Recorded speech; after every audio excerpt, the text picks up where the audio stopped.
बच्चों देखो, कल जो तुमने टेस्ट किया था, मैं उसी टेस्ट को ना मैं एक बार दोबारा यहाँ पर तुम्हें करा रही हूँ, ठीक है। अब सब ध्यान से सुने, ये टेस्ट को मैं करा रही हूँ, नेम रिएक्शन भी बता दूंगी, ठीक है। बायोमोलिक्यूल्स का भी मैं असाइनमेंट यहाँ करा रही हूँ, दोनों चीजें मैं करा रही हूँ और कल इसी चीज का टेस्ट है। अब जो तुम लिख के दिखाओगे ना मुझे, मैं पहले उसको करा दूंगी, क्योंकि पूरी यूनिट में से फिर तुम सब कंफ्यूज हो जाते हो और फिर उसमें से कुछ भी अच्छी तरीके से आउटपुट नहीं आता है। तो एटलीस्ट जो इंपॉर्टेंट क्वेश्चंस है ना, मैं पहले एक दिन पहले कराऊंगी उनको, और उनको तुम्हें पता होगा कि कल ये है, टेस्ट में ये लिखना है। अब तुम्हें पता है, अब तैयारी करके आओ उसकी अच्छी तरह से, अब उसमें कुछ भी चीज नहीं छोड़ोगे फिर, ठीक है बेटा। जैसे तुम्हें मैं बता दूंगी ये 10 नेम रिएक्शन है, इनको याद कराओ बस, फिर उनको ही अगले दिन लिख कर दिखाओ मुझे, that is your test. Clear बेटा। और एमसीक्यूज को मैं रोज एक लेसन के एमसीक्यूज दूंगी बेटा, आपस में पेयर बना लो कि किसका किसके साथ ज्यादा अच्छी वो बनती है। फिर 6 पीरियड में तुम खाली रहते हो, मुश्किल से 10 मिनट लगते हैं। 9th वाले भी जब 50-60 क्वेश्चन भी ऐसे 2 मिनट में एक दूसरे को सुना देते हैं। तुम्हारे जैसे जब 15 होंगे, 20 होंगे, 25 होंगे, ठीक है। जितने याद है अच्छी बात है, एक दूसरे को सुनाओ। जो याद नहीं है तो तुरंत फटाफट से याद करो। जहां मान लो तुम भूल गए, कंफ्यूज हो गए, 5 मिनट बाद फिर अपनी उसी फ्रेंड को कहो मेरे से वो सुन ले जो मैं भूल गई थी। पक्के करो उनको, और एक दूसरे को सुनाकर पक्के करो। अपने आप को सुनाने से पक्के नहीं होते बेटा, दूसरे को सुनाने से पक्के होते हैं, ठीक है। और ये मैं रिपोर्ट सबसे लूंगी कि जैसे अगर भावना तुम किसके साथ पेयर बनाओगे, जैसे तुम मान लो पायल के साथ बना रही हो, तो मैं पायल से पूछूंगी भावना ने सारे सुनाए कि नहीं सुनाए, और तुम मुझे बताना कि, और यूनिक ही ये फ्रेंडशिप निभाने में लग जाओ, हाँ सुना दिए, किसी का नुकसान नहीं बेटा, तुम अपना करके बैठोगे फिर नुकसान, ठीक है। क्लियर। ये जो ट्यूब गड़बड़ करिए ना, उस ट्यूब को बंद करो, ऐसे दिक्कत आएगी। ये वाला बल्ब कर दो, ये बल्ब, फिर ये सारे एक से कनेक्टेड हैं क्या? अच्छा मैं करती हूँ इसको बंद। अब भी हो रहा है, ये ट्यूब भी तो गड़बड़ कर रही है, इसको बंद करो। ये सारी कर रही है, ये फ्यूज होंगी, लाइट मुझे लग रहा है कम है, तो दोनों एक साथ बंद हो जाएंगे। हाँ खिड़की खोल दो, एक खिड़की खोल दो। तो सबको आ रही है बेटा क्लियर बात समझ में? मैंने कहा तुम 5th पीरियड में टेस्ट कर लेना, ठीक है ना? नहीं मैम फिर उस टाइम मुझे फोन करना है, फिर उस टाइम में मुझे फोन करने हैं फिर ना। मैंने कहा ये उल्टा खाली रहते हैं उस टाइम, ये जब उसको कर लेंगे आराम से। तो क्लियर बच्चों सबको, ठीक है। अब सबसे पहले ये ऑर्डर देखो, और आज बायोमोलिक्यूल्स के याद करके आए हो ना, एमसीक्यूज आज सुनाएंगे बिल्कुल, ठीक है। और मैं आऊंगी बीच में देखने के लिए कि सुना दिए कि नहीं सुना दिए। एक दूसरे को सुनाओ बेटा, ऐसे ना एक चीज को पक्का पकड़ो, कोई स्ट्रेटेजी को, ऐसे फिर उसको फॉलो करने में तुम्हें मजे आएंगे, क्योंकि फॉलो ही नहीं हो पा रही है इसलिए तुम भी परेशान हो, हम भी परेशान है बेटा। जब फॉलो होगी तो तुम्हें मजे भी आएंगे और उसमें एक पैटर्न भी बनेगा और तुम्हें उसमें तैयारी भी अच्छी होगी। पर एक बनने दो, एक पहले है ना, उसमें जोर पड़ता है, पर पढ़ने दो उस जोर को, जोर पड़ने के बाद ही चीजें ठीक होती हैं, ठीक है। क्लियर। तो कल याद करके आओगे तुम, कल तुम्हारा बायोमोलिक्यूल का मैं असाइनमेंट में से टेस्ट दूंगी, ठीक है। असाइनमेंट को ही अच्छी तरह से याद करके आओ। अब देखो जो अपने आप को और फाइन करना चाहता है वो बेशक बेटा अपने पूरी यूनिट को अच्छे से करो। तुम्हें कोई कंफ्यूजन है, मैं कंफ्यूजन को मैं दूर करने के लिए बैठी हूँ, पर मुझे तुम्हें मेन चीजों को पक्का याद कराना है, जो अभी एक सिंगल बच्चा भी नहीं कर रहा है, ठीक है ना बेटा। तो इसलिए मेन चीजों को सब अच्छे से याद करके दिखाओ मुझे, उसमें कोई मिस्टेक नहीं आनी चाहिए। तो और जो और एक्स्ट्रा नंबर लेने हैं उसके लिए तुम्हारी अपनी एक्स्ट्रा स्टडी होगी, उसमें मुझसे पूछना है तुम हजारों चीजें पूछो, मुझे कोई प्रॉब्लम नहीं बेटा, ठीक है ना। तो वो तुम अपनी तैयारी फिर उसकी एक्स्ट्रा वाली करो खुद।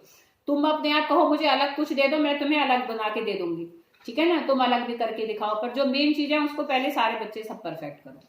अब देखो बेटा, जो पहला क्वेश्चन था कल तुम्हारा, कि इसमें तुम्हें बताना था कि इनको increasing order of their KB value arrange करना था। तो अब तुम देख सकते हो, एक तो लिखने में इतनी गलती कर जाते हो जब तुम्हें यहाँ लिखवा रखा है। देखो बेटा, ये देखो पहचानो तुम क्या गलतियां करते हो। ये सेकेंडरी है, ये दिख रहा है बेटा टर्शरी है, 3 बार लिखना पड़ेगा, और ये हमारा प्राइमरी है। अब ये लिखने में ही गलती करते हैं कितने, ठीक है ना। अब यहाँ लिखने में गलती हो रही है, कहीं ना तुम 2 लगा रहे हो ना 3 लगा रहे हो, कहीं CH3 नहीं लिख रहे हो, मतलब ये ऐसे इतना इस तरीके से इम्बैलेंस, तो बेटा बहुत गड़बड़ चीज है। समझ में आ रही बात? जब ये तुम्हें दिख रहा है बेटा कि जब ये NH आ गया ना, तो ये सेकेंडरी है। सेकेंडरी है तो जो भी तुम ग्रुप लोगे उसको तुम ट्वाइस करके लोगे, 2 बार करके लोगे, तभी तो नाइट्रोजन की 3 बॉन्ड बनेंगे ना, एक हाइड्रोजन से और 2 इन ग्रुप से। ये ऐसी इसलिए मिस्टेक नहीं करनी है बेटा बिल्कुल भी, ठीक है। और ऐसे यहाँ पर ये हमारा जब N है खाली तो टर्शरी है, तो ये तुम्हें ऐसे होल 3 करके लिखना है। ये तो लिखा मिला है तुम्हें टेस्ट में, उतारना ही तो है ऐसे का ऐसा। तुम ऑर्डर बनाने में इनको चाहे तुम सही ऑर्डर बनाओ पर गलत ऑर्डर बनाओ, पर ऑर्डर बनाते टाइम इनको उतार तो सही लो। तुम पहले वहां इतनी गलतियां कर देते हैं कुछ बच्चे, तो ये बेटा ऐसी वाली ये वाली गलतियां नहीं करती हैं बिल्कुल भी। अब देखो बेटा, ये है हमारे टर्शरी, अब सॉरी ये है हमारे इथाइल अमीन्स, ये टर्शरी, ये हमारा सेकेंडरी और ये प्राइमरी। अब अगर तुम ध्यान से देखो तो मैंने इसको जान के पहले ऑर्डर में ही लिखा था कि पहले बच्चे यहीं से पहचान ले, ये ऑर्डर ही बना रखा है मैंने यहाँ पर कि ये इसका ऑर्डर ये है, पर ये ऑर्डर किसमें है हमारा एक्वस मीडियम में। ठीक है, तुम जब ऐसे ऑर्डर पे अगर क्वेश्चन आ जाए ना बेटा, तो तुम एक्वस मीडियम का भी बना कर दो, तुम गैसियस स्टेट का भी बना कर दो। समझ में आ रही है बात? ऑप्शनल में आ जाए तो तुम पहला आंसर चूज करो गैसियस स्टेट के हिसाब से, पर तुम एक्वस मीडियम वाला भी आंसर लिख कर देना। जैसे 4 ऑप्शंस आ जाए कि भाई चूज करो इनमें से कौन सा सबसे ज्यादा बेसिक है, किसकी केबी वैल्यू सबसे ज्यादा है, किसकी पीकेबी वैल्यू सबसे कम है। ठीक है बेटा, तो उसमें तुम सबसे पहले टर्शरी को उठाना आंसर में। समझ में आ रही है बात? और फिर ब्रैकेट में लिख देना इन गैसियस मीडियम, और फिर तुम सेकेंडरी को भी उठाओ और फिर उसको लिख दो ब्रैकेट में इन एक्वस मीडियम। ऐसे वहां तुम्हें कोई रीजन भी देना होता है एमसीक्यू में। ठीक है ना, बस तुम ये बता दो इस मीडियम में तो सेकेंडरी, एक्वस मीडियम में सबके ही सेकेंडरी सबसे ज्यादा बेसिक होते हैं। ठीक है पायल, देखो तुमने कल मेरे से जाते जाते परसों पूछा भी था। और टर्शरी सबके सबसे ज्यादा बेसिक होते हैं गैसियस स्टेट में। ठीक है, तो एमसीक्यू करते टाइम हमें इस चीज का ध्यान रखना है। अब तुम्हें ऑर्डर बनाना था, क्योंकि खाली इथाइल अमीन है तो इसका ऑर्डर का आंसर भी तुम्हारे नोट्स में लिखा हुआ है। ठीक है, क्योंकि इसमें हमारा, और फिर भी अगर तुम्हें एक जनरल आंसर बना के रखना है ना कि कोई भी बेसिक कंपाउंड हो, कोई भी मतलब हमारे बेसिक वाले चाहे ये है चाहे ये है, चाहे कोई और ऑर्डर पूछे, सब ऑर्डर्स का एक जनरल आंसर हमारा होता है। तुम जनरल आंसर करके ऐसे लिख दो जो कोमल ने लिख रखा था, due to combined effect of. ठीक है, पर तुमने बेटा गैसियस वाला ऑर्डर बनाया था, तुमने एक्वस वाला नहीं बनाया था कोमल, है ना, इस वाले में। तो ड्यू टू कंबाइंड, जबकि तुमने दूसरे को अच्छा रीजन भी दे रखा है, उसका पूरा ऑर्डर भी बना रखा है। तो due to combined effect of both, भाई 2 ही तो रीजन हैं इसके, बोथ प्लस साइड इफेक्ट। लिख लो इस चीज को कहीं तुम, इसलिए मैं वीडियो बना रही थी, तुम घर जाके फिर दोबारा देखो, चीजों को पक्का करके बेटा टेस्ट में कॉन्फिडेंटली चेक दो, जो तुम्हें भी मतलब मजा आ जाए ऐसे टेस्ट करने में कि हमारी मिस्टेक नहीं आ रही है। ठीक है, तो due to combined effect of plus side, जब तुम्हारी छोटी चीजों में परफेक्शन आएगा ना, अपने आप कॉन्फिडेंस बड़ी चीज का भी बढ़ जाएगा। Combined effect of both plus side effect and stability of conjugate acids, stability of conjugate acid, duster है बेटा, stability of conjugate acid form.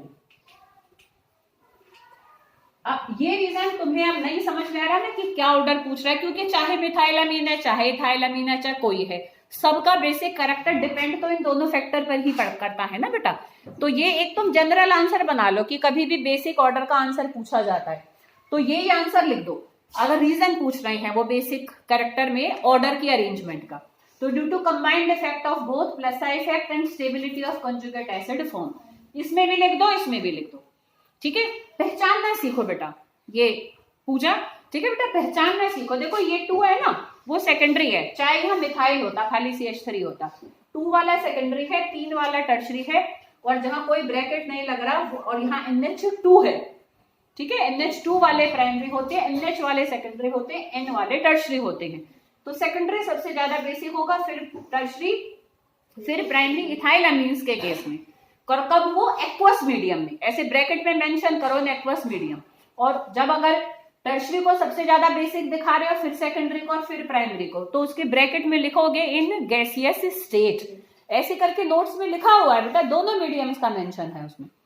समझ में आ रही है सबको ये बात? ठीक है, तो इसको ऐसे करना है। अब हम आए यहाँ पर, अब तुम ध्यान से देखो तो बेटा ये हमारा, अब चाहे तुम इसको एक्वस मीडियम से करते चाहे गैसियस स्टेट से करते हैं, हाँ एक ही ऑर्डर बनेगा, क्योंकि सबसे ज्यादा बेसिक वो होगा जिसमें R ग्रुप सबसे ज्यादा है, वो हमारे इसमें है, 2 R ग्रुप आ रहे हैं ना, तो इसमें सेकेंडरी सबसे ज्यादा बेसिक है। ठीक है ना, फिर हमारा प्राइमरी होगा। और अगर हम इन दोनों में देखें तो बेटा जो हमारे एरोमेटिक अमीन्स होते हैं उनका बेसिक कैरेक्टर अमोनिया से भी कम होता है, क्योंकि इनका जो नाइट्रोजन का लोन पेयर जिसको देकर ये अच्छे बेस बनते हैं वो रेजोनेंस में यूज हो जाता है, और नाइट्रोजन पे तो उल्टा पॉजिटिव चार्ज आ रहा होता है, जिसपे पॉजिटिव चार्ज है वो कैसे इलेक्ट्रॉन दे देगा। अमोनिया में कोई R नहीं है, पर कोई इस पे पॉजिटिव चार्ज भी तो नहीं है ना, तो इसमें थर्ड नंबर पर अमोनिया आएगा और फोर्थ नंबर पे हमारा ये आएगा। इसमें भी रीजन यही दे दो, due to combined effect of plus I effect and stability of conjugate acid formed. समझ में आ रही है बेटा ये बात? ठीक है, तो ये हमारा पहले क्वेश्चन का आंसर हुआ। अब मैं तुम्हें दोनों कन्वर्जन्स को कराती हूँ,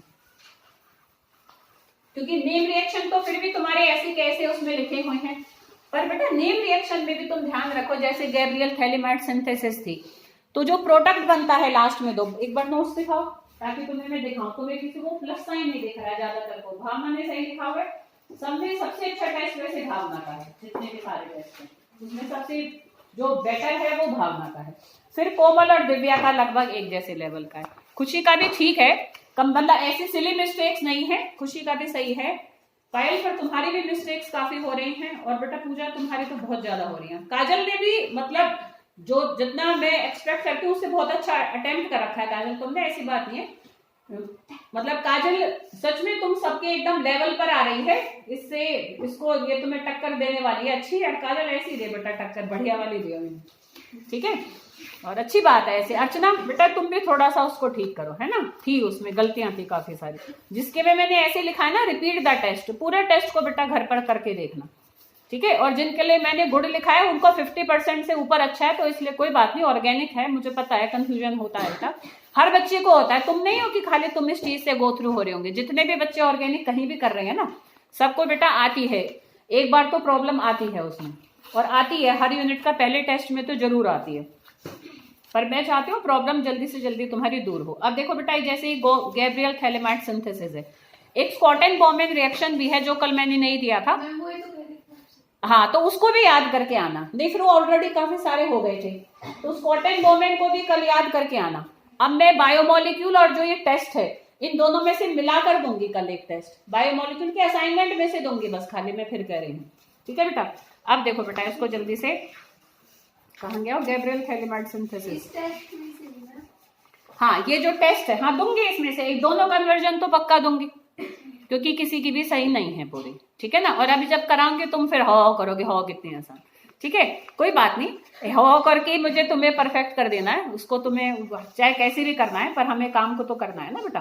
देखो कहाँ गई गैब्रियल थैलेमाइड, तो शुरू में ही ना जब प्रिपरेशन है हमारे अमीन्स की।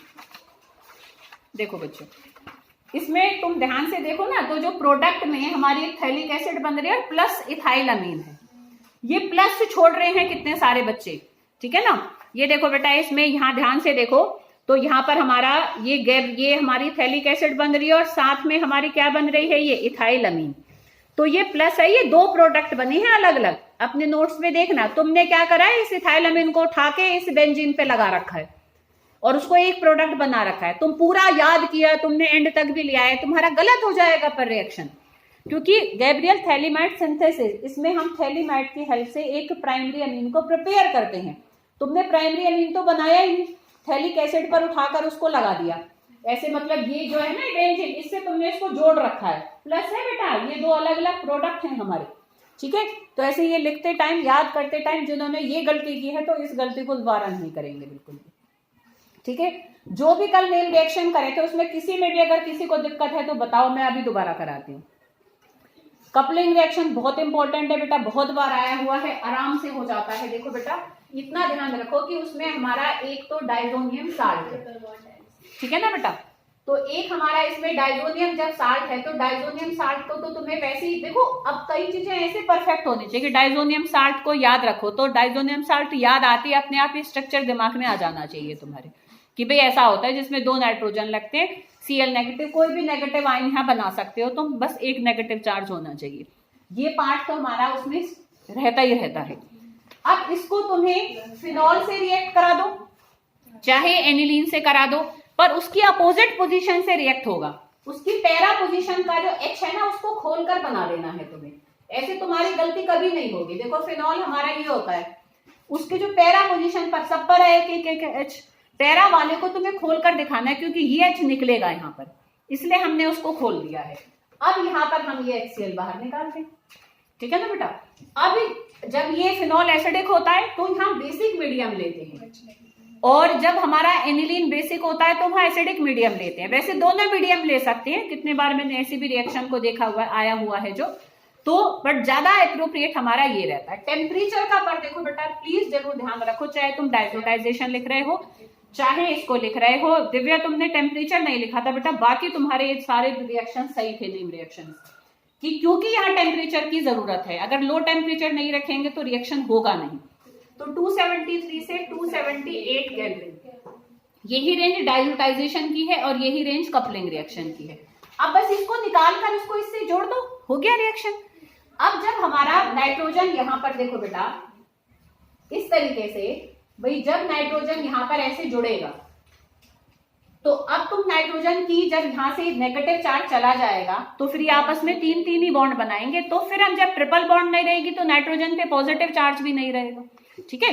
तो इसलिए यहाँ अपने आप डबल बॉन्ड आ जाएगी और यहाँ पर हमारा मतलब डबल बॉन्ड आके चार्ज हम नहीं लिखेंगे और ये OH करके एज इट इज हमें इसको तो उतारना है। -HCl तुम यही करके दिखा दो। जिन भी कंपाउंड में ये वाला ग्रुप होता है तो वो कलर चढ़ाने के काम आती हैं और इस ग्रुप को हम पर्टिकुलर एजो ग्रुप कहते हैं। तो basically these compounds are called azo dyes, ठीक है, इनको हम एजो डाइज कहते हैं, जिनकी हेल्प से अब देखो पेपर में ऐसे भी आ सकता है कि अब जैसे कुछ भी ऐसे लिख करके आता है, when we add diazonium salt to a phenol then an azo dye get formed, ठीक है, एक्सप्लेन इट। अब देखो इसमें है क्या, वो कपलिंग रिएक्शन ही पूछ रहा है, जरूरी नहीं है वो नाम से पूछे कपलिंग रिएक्शन। तो इसलिए जब तुम देखोगे कपलिंग रिएक्शन की ब्रैकेट में मैंने लिखा भी है फॉर्मेशन ऑफ एजो डाइज, ठीक है। तो वो उसी चीज को जो तुमने याद कर ली पर वो पूछ किसी और तरीके से सकता है बेटा, ठीक है। तो इसलिए वो तरीके हमारे जो हम याद कर रहे हैं ना उसको पक्का हर तरीके से करके तुम याद रखो बेटा, चाहे कम याद करो बेटा, पर उसमें वो किसी भी तरीके से आ जाए तो उसको छोड़कर नहीं आना है, ठीक है। हाथ पैर मारना जरूर तुम्हें ना भी समझ में आए, कुछ तो रिलेशन समझ में आएगा कि फिनॉल है, डाइजोनियम साल्ट कह रहा है तो लिखो, एक डाइजोनियम साल्ट लिखो, फिनॉल लिखो, सोचो कि क्या हो सकता है इसमें। पर तुम जब कॉपी में लिखोगे ना, जब तुम्हें नहीं पता होगा वो कपलिंग रिएक्शन है तो तुम उसको ऐसे लिखोगे ना, तुम उसको ऐसे करके लिखोगे, ये लिखोगे और फिनॉल बनाओगे। बच्चा फिर ऐसे कंफ्यूज होता है कि तुमने कपलिंग रिएक्शन को ऐसे लटा के याद किया, यहाँ पर तो ये खड़े हो गए हमारे व्यंजन। अब तुम्हें समझ नहीं आएगा कि अरे इसका आपस में क्या होएगा, फिर तुम बच्चे नहीं तो काम मारेगा, ऐसे HCl निकाल देगा, वो को इससे जोड़ के अपने आप एक प्रोडक्ट बनाएगा, होता है ना, बच्चे ऐसे कर जाते हैं। तो यहाँ तुम्हें ऐसे उस रिलेशन को, इसलिए मैं कहती हूँ हेडिंग से याद रखो रिएक्शंस को। हेडिंग से तुम्हें ध्यान रहेगा ना कि डाइजोनियम साल्ट और फिनॉल जब आपस में रिएक्ट करते हैं तो हमारा कपलिंग रिएक्शन होता है। तो नेम रिएक्शन के रिएक्टेंट्स को ऐसे करके भी ध्यान रखोगे तो तुम अगर वो अलग तरीके से भी पूछेगा तो तुम उसको कर जाओगे, ठीक है बेटा। इसलिए उस पर परफेक्शन लाना।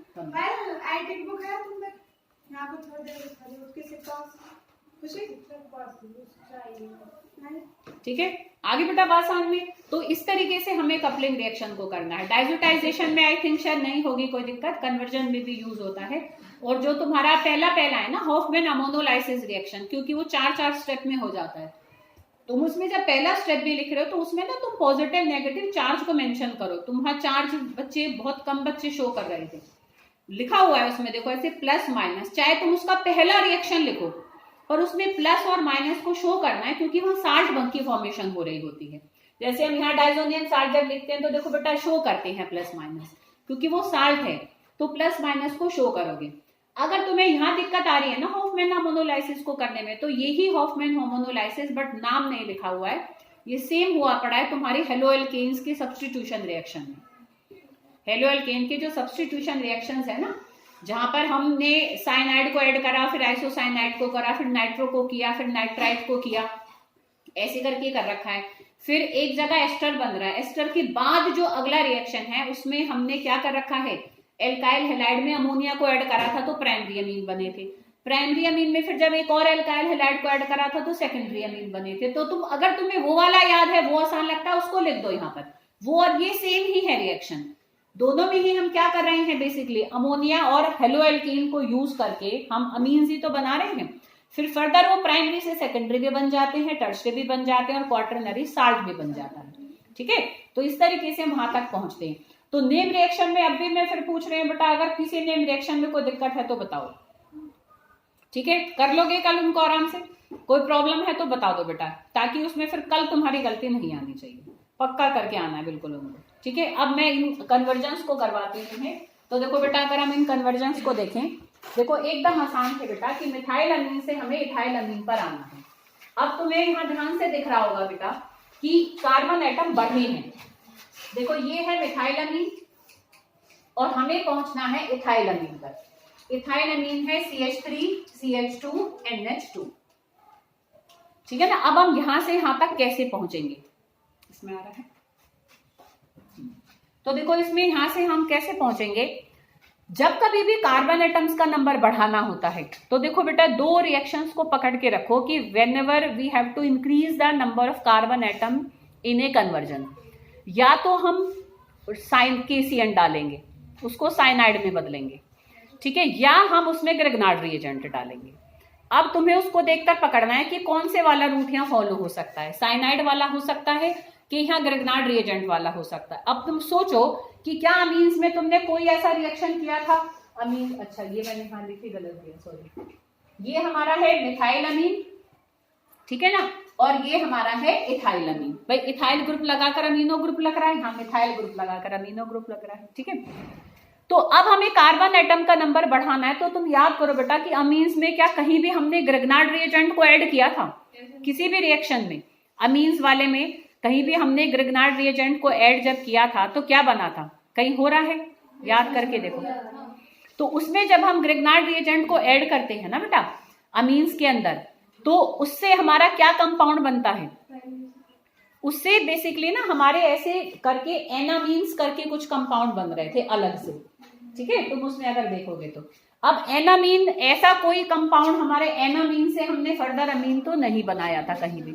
दोनों रूट को हम सोचेंगे, फिर हम ये देखेंगे कि अमीन के अंदर क्या हमने कहीं साइनाइड ऐड करा था। अमीन के अंदर साइनाइड हमने कहीं ऐड नहीं किया था बेटा, अमीन में साइनाइड कहीं ऐड नहीं किया। साइनाइड में साइनाइड की रिडक्शन करके हमने अमीन्स को बनाया है, होता है ना बेटा ऐसे। अब तुम वही बात हम पकड़ेंगे कि साइनाइड के अगर हम साइनाइड को डाल देते हैं तो हमारा क्या बन जाता है, वो कार्बन भी CH2 में बदलता है ना। तो अगर मैं इसको किसी तरीके से इसको साइनाइड में बदल दूं, इसको CH3CN बना दूं, तो उसकी जब मैं रिडक्शन कराऊंगी तो मुझे इथाइल अमीन मिलेगा, क्योंकि वो भी तो कर सकते हैं हाफमैन अमोनोलाइसिस वाला, उसमें तो नहीं, हॉफमैन अमोनोलाइसिस में बेटा कार्बन एटम्स का नंबर नहीं बढ़ रहा था। देखो हॉफमैन अमोनोलाइसिस में सॉरी कार्बन एटम्स का तो बढ़ रहा था, पर वहां प्राइमरी से सेकेंडरी से टर्शरी से क्वार्टरनरी बन रहा था। यहाँ ये भी प्राइमरी अमीन है, ये भी प्राइमरी अमीन है, प्राइमरी से प्राइमरी अमीन में ही आना है बेटा।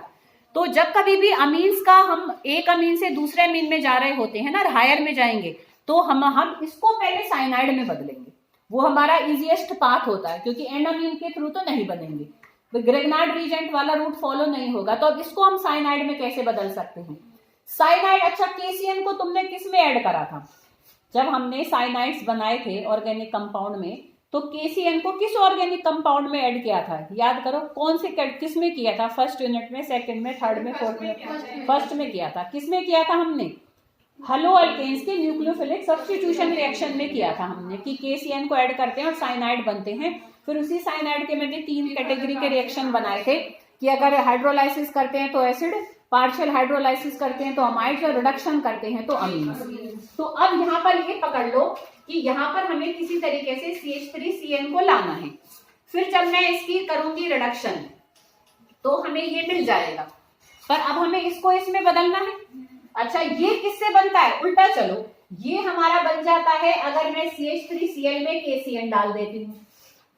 अगर हम किसी हेलो एल्केन में अगर हम क्या डाल देते हैं KCN, तो साइनाइड बन जाता है। अब सोचो क्या कोई रिएक्शन था जिसमें हमने अमीन से हेलो एल्केन्स को बनाया था, तो अमीन से हमने हेलो एल्केन्स को भी प्रिपेयर किया था बेटा, ठीक है। अमीन से हमारे क्या बन जाते हैं, हेलो एल्केन्स बन जाते हैं। ये हमने उसमें किया था बेटा कि ये जो है ना हमारा CH3NH2, इसमें हमारा, इसको पहले हम बदलेंगे अल्कोहल में, ठीक है। इसको हम पहले किस में बदलेंगे, अल्कोहल में। जब हम इसमें क्या डाल देते हैं, इसमें नाइट्रस एसिड डालते हैं बेटा, ठीक है, ये वाला तुम्हारे उसमें ही था, अल्कोहल्स की प्रिपरेशन में था ये वाला रिएक्शन, कि जब हम इसमें क्या डालते हैं, नीचे कर देती हूँ मैं इसको, जब हम इसमें नाइट्रस एसिड डालते हैं ना बेटा, तो देखो ये N2 निकलता है, ये H2O निकल रहा था और ये OH इसकी जगह आ रहा था। तो यहाँ पर ये साइड प्रोडक्ट को बेशक मत लिखो जब बड़ा स्टेप चलता है हमारा, ठीक है, मैं वैसे तुम्हारे उसके लिए लिख देती हूँ कि ताकि तुम्हें ध्यान रहे। और यहाँ पर बना था ये CH3OH। क्या एल्कोहल से हमने हेलो एल्केन्स को बनाया था? बहुत सारे रिएक्शन पे जो पहला प्रिपरेशन के हेलो एल्केन्स के रिएक्शंस थे वो हमारे किससे थे? एल्कोहल से ही थे। ये दोनों में भी तुम्हें कन्वर्जेंस जो दे रखे हैं ना इंपॉर्टेंट, उसमें दे रखा है। दो जो इंपॉर्टेंट कन्वर्जेंस वाला पेज भी है ना, उसमें से भी मैं तुम्हें टिक करा दूंगी कि ये वाली कर लो, 5-6 पर निशान लगवा दूंगी, बस तुम उन 5-6 को ध्यान रख लो। उसमें एक हमारी ये भी थी, ठीक है बेटा।